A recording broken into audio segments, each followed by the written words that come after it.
자, 그러면 많은 분들이 이런 이야기를 하세요. 그래서 교수님의 의견을 여쭤보겠습니다. 금리 인하할 때마다 경제 위기 오지 않았느냐? 네. 그러니까 금리 인하와 경제 위기가 같이 오지 않았었느냐? 네. 그래서 이번에도 금리 인하하니까 네. 경제 위기 온다라는 그 진단을 하시는 분들이 있으세요. 네. 그리고 그럴 거라고 또 믿으세요. 네. 이 부분 혹시 어떻게 생각하세요? 저는 시장이 일종의 이제 우리가 고금리 구간이 이렇게 빨리 오고 고금리 구간이 오래되고 하다 보니까 시장이 약간 겁을 먹고 있는 부분이 있는 것 같고 겁을 먹었다 그러면 높아심. 그러니까 이러다가 부러지겠지가 시장은 있는 것 같아요 기본적으로. 네. 그리고 저는 오히려 지금 말씀하신 것에 대해서는 약간 반대 의견이 하나 있는 건 네. 불난데 소방차가 많잖아요. 네. 그럼 저희가 이렇게 결론을 내리면 안 되잖아요. 불난데 보니까 유독 소방차가 많더라. 야, 소방차 없애. 그래야지 불을 없앨 수 있어라고 생각하면 안 되는 거잖아요. 네. 이게 약간 반대로 해석을 하는 거죠. 그러니까 금리가 내려갈 때 경제 위기가 왔다기보다는 제 네. 생각에는 경제가 꼬꾸라지니까 금리를 아주 빠르게 내린 게 2008년 금융위기 때, 코로나 때, 뭐 이런 때인 거죠. 그리고 그 전으로 가보면 그렇게 빨리 내리지 않았지만 2000년대 초반에 닷컴 버블 꺼질 때 이럴 때였던 거였고요. 그렇죠. 그러면 저희가 1990년대 이후에 미국의 금리 인하, 그러니까 인상을 하다가 인하로 갔던 이렇게 금리 피복 구간이 한 5번 정도 에피소드가 있는데 네. 그중에 4번은 사실 지금 교수님께서 말씀하신 것 같은 스타일의 인하입니다. 네. 인하가 아주 빨랐고요. 왜 빨랐냐?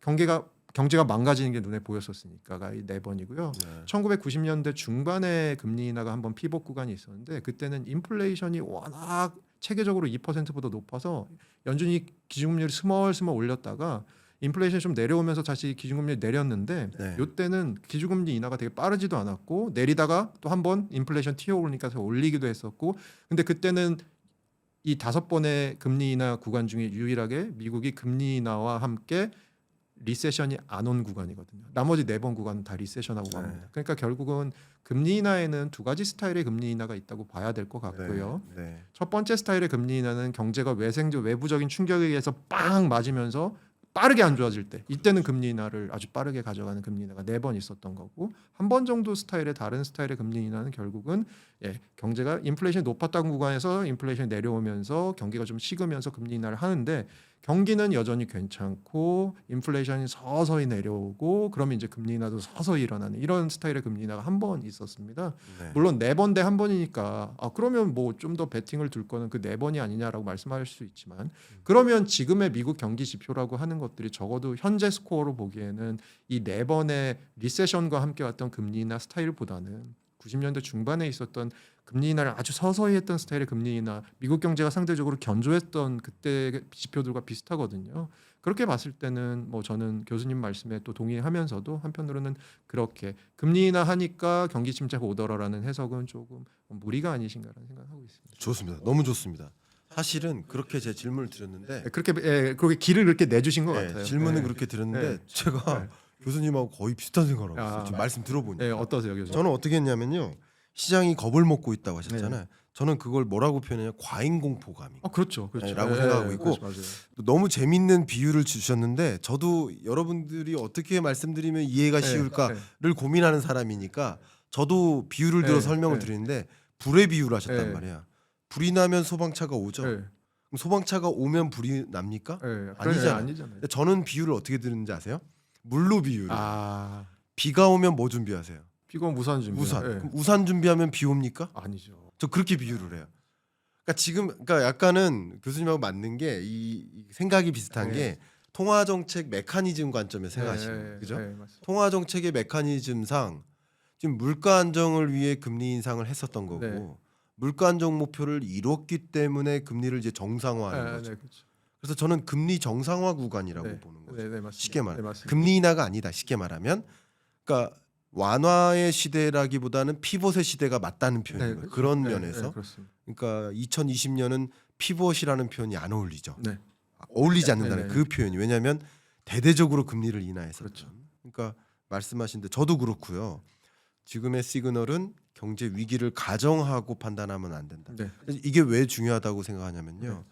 저도 이제 실물 경제를 주로 연구를 해왔지만 독자분들은 자본 시장이나 자산 시장에 관심이 많으세요. 그렇죠, 아무래도. 그럼 의사 결정을 내림에 있어서 우리가 기본적으로 경기 침체가 없이 큰 경기 침체 없이 뭐 소프트 랜딩의 모습으로 상정해 놓고 이런 지표 발표에 대응하는 것과 경제 위기 올 가능성이 높다라고 상정해 놓고 지표 발표에 움직이는 거라 그렇죠. 완전히 다르잖아요. 그렇죠. 예.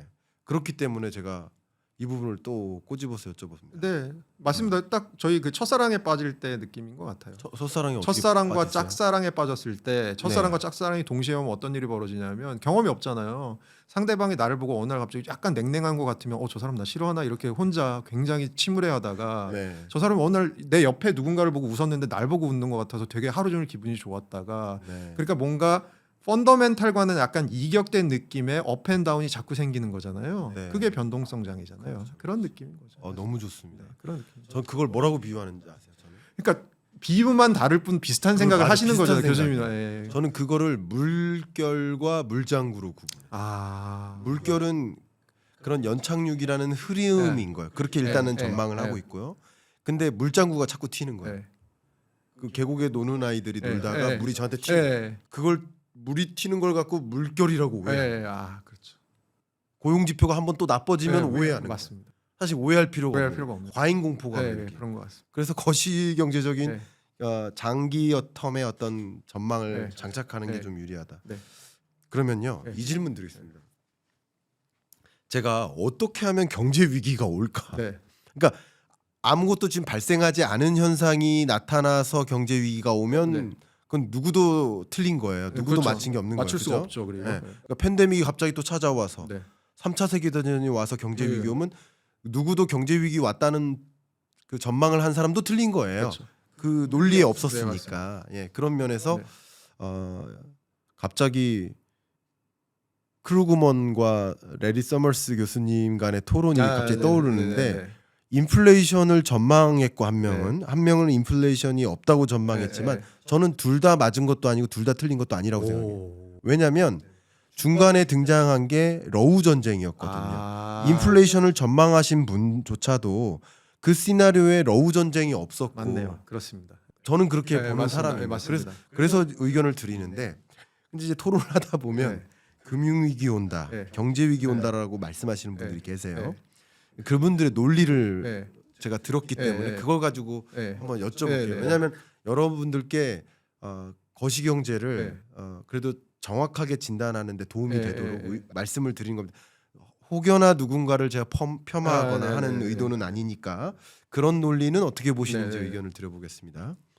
제가 나중에 시간이 된다면 KDI 경제전망 실장님과 교수님과 뭐 예를 들어서 LG경제연구원 실장님 한 명이 친한 분들인데 이렇게 그러세요? 정 실장님 친하죠. 그러세요? 이번에 같이 일도 하고 있고요. 뭐 KDI 일도 하나 그러세요? 같이 하고 있고. 제가 얼마 전에 세종 가서 또 뵀었는데 점심을 먹었거든요. 제가 가서 먹은 거잖아요.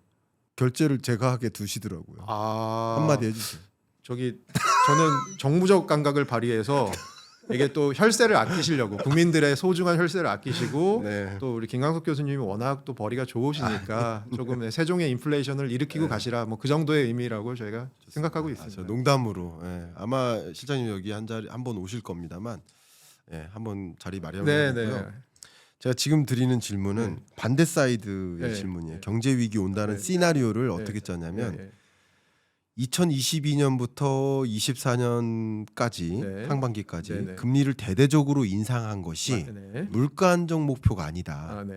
오히려 금리를 인상해야 강달러가 나오고 강달러가 야기되면 외국의 자금이 미국으로 더 쏠려온다. 그렇기 때문에 다른 나라들이 이제 휘청하는 것이다. 휘청하는 것이고 그리고 이렇게 휘청하고 있는 국면에서 금리를 이제 인하함과 동시에 강달러가 꺾이고 경제 위기가 온다. 돈이 다시 빠져나가니까 이렇게 논리를 갖고 계시. 제가 정확하게 전달했는지 모르지만 만약에 제가 그렇게 주장했다고 해볼게요. 어떻게 말씀하시겠습니까? 저는 그냥 한 문장으로 먼저 두 갈식으로 말씀드리면 달러의 밸류는 스마일이다라고 말씀드리고요. 네. 그게 스마일이란 뭐냐면 달러의 밸류라는 건 저 스마일하면 이렇게 웃으면 입이 이렇게 하면서 이렇게 되잖아요. 네. 그러면 달러의 밸류라는 건 요쪽 끝에서 놓고 요쪽 끝에서 놓고 요건 좀 낮다라고 생각하시면 될 것 같습니다. 네. 요쪽 끝이 뭐냐? 미국 경제가 식지 않아서 인플레이션이 식지 않아서 연준이 고금리를 갖고 가면 달러 밸류가 당연히 높겠죠. 네. 다른 나라 통화에 비해서. 네. 중간은 뭐냐? 미국 경제가 지금처럼 연착륙으로 가면 금리는 서서히 내려갈 거고 그럼 지금 말씀하신 대로 결국은 미국에 들어왔던 자금이 일부가 나갈 거니까 달러가 조금 약해지는 방향으로 갈 거다. 스마일 중에 아래쪽, 네. 가운데 쪽인 네. 거죠. 나머지 한쪽은 뭐냐? 미국 경제가 망가지면 지금 말씀하신 시나리오잖아요. 미국 경제가 망가지면 그러면 달러가 약해질까요? 전 달러가 강해질 거라고 보는 건 안전자산 선호 심리가 강해지면서 달러가 강해질 거라고 보거든요. 네. 그렇게 봤을 때는 지금 말씀하신 누군가의 논리 자체가 네. 굉장히 또 반박하기도 좀 쉬운 논리가 아닌가라는 생각도 듭니다. 그렇게 생각하십니다. 저도 저 의견을 한 가지 드리면 네. 그 부분에 대한 저의 해석은 사실 그 토론을 할 때는 말씀을 드리지 못했지만 저의 해석은 뭐냐면 마치 이런 거예요. 중앙은행의 목적이 집값을 안정시키는 거 혹은 집값을 올리는 네. 게 목적은 아니잖아요. 아니죠. 가계부채 규모가 증가하는 거 네. 혹은 가계부채가 증가하지 않도록 하는 게 목적은 아니잖아요. 네. 목적은 물가 안정이고 거시경제의 건전성을 유도하는 거. 네, 맞습니다. 근데 그 목적에 부합하게 금리를 결정하지만 부작용 네. 혹은 영향을 미칠 수 있는 거죠. 그렇죠. 그러니까 저는 강달러를 만들어서 자금을 미국으로 유입시키기 위한 목적이 아니라 물가 안정을 위해 금리를 인상했지만 네. 그것에 따른 뭐 작용이든 네. 부작용이든 그것으로서 강달러가 야기됐고 자금이 유입된 것이다. 정확한 해석이라고 저는 생각합니다. 왜냐하면 너무 다 정확하다. 아니요, 왜냐하면 그러니까 그게 사실은 저희가 경제학을 배우신 분들이나 안 배우신 분들, 특히 안 배우신 분들한테 설명을 하실 때 저는 제일 좋은 설명 중에 하나라고 생각을 하고요. 그리고 뭐 제가 드는 또 비유 하나는 너무 오늘 비유가 난무하고 있지만 너무 좋습니다. 그 교수님의 좋은 비유와 저의 몹쓸 비유가 자꾸 이렇게 섞이고 있는데 제가 드는 비유 중에 하나는 사실은 저희가 볼링 칠 때 볼링 뭘 치죠? 볼링의 궁극적인 목적은 뭐냐 하면 핀을 10개를 다 쓰러뜨리는 게 목적입니다. 그렇죠. 근데 그 핀을 쓰러뜨리는 사람들이 터득한 좋은 방법 중에 하나가 눈앞에 그 바닥에 박혀 있는 스팟이 있잖아요. 네. 그 중에 오른손잡이 기준으로 두 번째 반을 맞추니까 대충 핀이 잘 맞더라라는 네. 게 우리의 경험 법칙이니까. 그럼 우리는 핀을 맞추기 위해서 스팟을 두 번째 반 거를 맞추는 거에 또 목표를 두고 있죠. 근데 요거 두 개가 사실은 궁극적인 건 뭐죠? 핀을 쓰러뜨리는 거잖아요. 그리고 볼링장 레인의 사정에 따라서 볼링장마다 두 번째 반보다 약간 왼쪽을 맞춰야 되는 경우도 있고 오른쪽을 맞춰야 되는 경우도 있잖아요. 네. 그렇지만 우리가 궁극적으로 원하는 건 핀을 10개 쓰러뜨리는 거죠. 지금 말씀해 주신 딱 그 비유가 중앙은행이 하고 싶은 건 결국 물가 안정이라고 하는 핀 10개인 거고 네. 그것을 달성하기는 과정에서 결국 우리는 스팟을 두 번째 반 거 맞춘 게 이렇게 빠른 금리 인상인 거였던 건데 그 와중에서 사실은 벌어진 일들이 여러 가지 있었던 거죠. 제가 생각하기에는 혼동을 하면 안 될 것 같아요. 중앙은행이 결국 하고 싶은 거. 그러니까 근데 사실 혼동이라기보다는 아까 말씀하신 누군가의 논리에서는 약간의 음모론도 어떻게 보면 들어가 있는 거죠. 그렇죠. 예. 굳이 따지면. 중앙은행이라는 곳이 결국 미국 경제의 안정과 함께 뭔가 미국의 패권주의를 놓지 않는 데 있어서 뭔가 뒤에서 뭔가 또 하는 부분이 있다라는 것에 대한 패권 그리고 연준 거기서 이제 음모론 더 가면 연준이 사실 뭐였나 생각하면 옛날에 유태인 자본과 뭐 관련 있는 거 아니야? 그럼 결국은 이게 뭐 프리메이슨 아닌가? 뭐 이런 얘기들까지 가게도 되는 그런 얘기들이 있습니다. 그렇군요. 비유도 너무 좋고요. 그 적절한 그 비유를 잘 제시해 주셔서 사실 저도 그 비유도 많이 배우고 한 번 더 생각하게 해주고 그래서 참 거시경제를 이제 건전하게 이렇게 판단해 나가는데 참 지혜를 많이 주시는 것 같다. 좀 책을 좀 내주세요. 대중서. 예, 제가 조금 더 교과서 말고요. 내공을 쌓고 논문 교과서 말고요. 네. 대중서. 네. 그래서 많은 분들이 이렇게 쉽게 말씀해 주시는 것이 참 즐겁게 읽혀질 거라고 생각합니다. 감사합니다. 예, 좋습니다. 저는 사실은 이렇게 토론을 지향하는 게 어떤 한 사람만의 말이 무조건 맞지 않을 수도 있고 맞을 수도 있겠지만 그래서 여러 전문가들하고 이제 토론하면서 조금 더 그 방향성을 모아가거나 논리를 더 더하거나 상대적인 논리도 좀 뭐가 맞는지 찾아가거나 하는데 또 여러분들이 도움이 될 거라고 생각하는 의지로 이렇게 하고 있는데 오늘 말씀이 참 도움이 됩니다. 그러면 제가 거시경제적으로 가장 궁금한 이 피벗의 시대다운 질문. 네. 연준은 향후 통화 정책 기조 시나리오를 어떻게 가져가고 있다고 생각하시는지. 네. 소위 이제 중립 금리를 여쭤보는 네. 거예요. 어느 정도의 금리를 찾아서 피버팅을 이루어 나갈 거라고 생각하시는지 여쭤보고 싶어요. 저는 뭐 기준 명목금리 기준으로 한 2%대 초중반 정도 금리까지 이제 내려가지 않을까라고 생각은 하는데 네. 문제는 저는 속도인 것 같아요. 오히려 네. 그 2%대 초중반대 금리를 간다라고 하면 그 금리를 얼마만큼 빨리 갈 것이냐, 천천히 갈 것이냐인데 사실은 이제 저희가 이런 거죠. 옛날에 뜬금없이 제가 농경사회 얘기를 드리면 괜찮습니다. 농경사회 때는 어른들의 지혜가 지금보다 훨씬 더 중요했죠. 그 당시에는 인터넷이 있었던 것도 아니고 사계절이 바뀌는 거를 아주 오랜 동안 경험해 보신 먼저 나보다 선배 농부분들의 지혜를 배워야 되는 것이 굉장히 중요한 일이었죠. 그러면 뭔가 이전에 갖고 있던 지식들을 습득하는 게 굉장히 중요한 시기였잖아요. 네.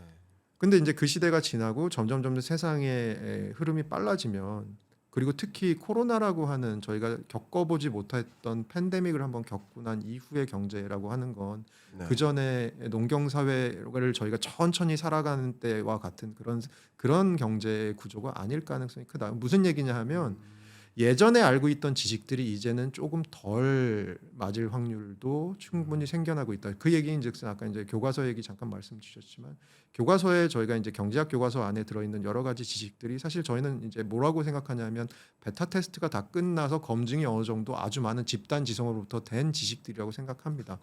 그런데 그 지식들이 영속적일 것이냐? 저희는 사실 사회과학이잖아요. 네. 경제학은. 그러니까 물리학 같은 경우는 그렇잖아요. 저희가 뭐 제가 자주 듣는 말씀이지만 중력이 저희가 지구 반대 방향으로 작용한다고 믿는다고 해서 중력이 반대 방향으로 작용하지 않잖아요. 근데 경제학은 사람들이 어떤 생각을 하느냐, 경제를 어떻게 바라보느냐에 따라서 경제는 심리다라는 말처럼 그렇게 네. 실제로 변하기도 하잖아요.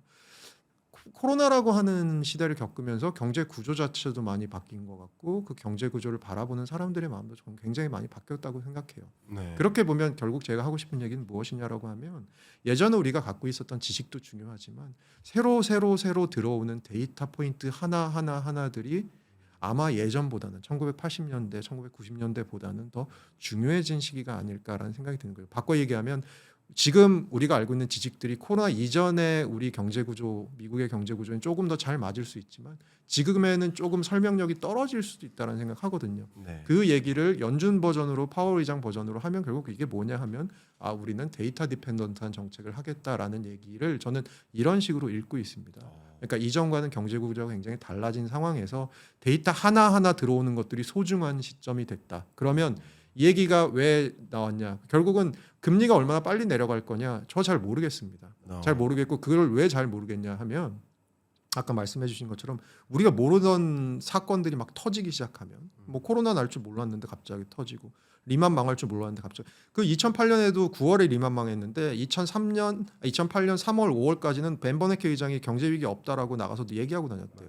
그렇게 생각해 보면 예측할 수 있는 위기는 위기가 아닌 거잖아요. 그럼 그러한 복병들이 앞으로 나타날 수 있잖아요. 그러면 금리는 빨리 내려가겠죠. 네. 하지만 그러한 복병들이 나타나지 않고 지금의 연준의 점도표나 연준의 경기 전망 9월치에 나타나는 숫자처럼 결국은 연착륙 시나리오거든요. 네. 그럼 그렇게 됐을 땐 금리가 내려가는 속도가 상대적으로 더딜 거기 때문에 저는 터미널 레이트 자체도 중요하지만 근데 터미널 레이트가 제가 2% 초반이라고 얘기했지만 이게 0까지 갈 수 있습니다. 언제? 미국 경제가 갑자기 망가지면 또 갈 수도 있죠. 하지만 그렇게 될 확률보다는 그렇게 되지 않을 확률이 훨씬 높고 그러면 결국은 속도가 중요하지 않나라고 생각하고 있습니다.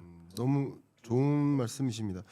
저도 이 경제를 볼 때 저는 이제 또 우리 유튜브에서 FOMC 회의 결과를 이제 듣는 걸 되게 좋아하셔서 네네. 물론 저도 그게 너무 궁금하니까 네, 그렇죠. 역사적인 이벤트 네, 1년에 그렇죠. 8번 네. 있는 그때는 제가 딱 다크서클이 이만큼 두꺼워집니다. 네.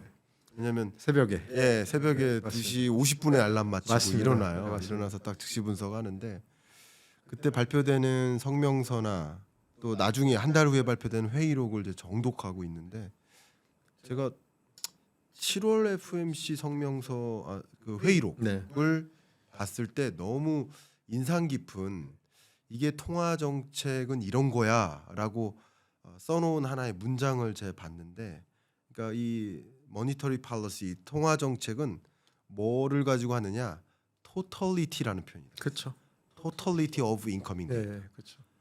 향후에 발표되는 인커밍 데이터를 총체적으로 봐서 네, 결정한다. 네, 맞습니다. 거기에 뒤에 잇따르는 프레이즈가 뭐냐면 rather than 네, any particular data point. 네, 그렇죠. 진짜 멋있는 표현이에요. 근데 많은 독자분들은 any particular data point를 보고 판단하는 거예요. 그렇죠. totality로 보는 게 아니라. 그렇죠. 저는 이게 굉장히 중요한 문장이라고 저는 네. 생각을 하거든요. 네, 맞습니다. 그런 관점에서도 교수님 말씀 주신 게 정말 좋고요. 재밌게도 제가 2025년 경제전망서를 쓸 때 네, 네, 네. 아까 이제 농경사회까지 네, 거론하시면서 네, 네. 말씀 주셨던 그 포인트랑 좀 부합하는 게 뭐냐면요. 자, 매해 그 경제전망서를 쓸 때 그 점으로 표현을 해요. 네, 네. 그 해를. 무슨 무슨 점. 네, 네. 그럼 그 점들을 이으면 선이 되니까 그렇죠. 마치 이제 경제성장률 그래프가 되는 거예요. 점으로 표현하는데 2025년을 뭐라고 비유했냐면 물리학까지 아까 코멘트 주셨잖아요. 물리학에서 네. 이 막대기가 있어요. 네. 막대기에 이렇게 힘을 주면 지금 어떻게 됩니까? 휘죠. 휘죠. 네. 힘을 빼면 네. 돌아가요. 네, 네.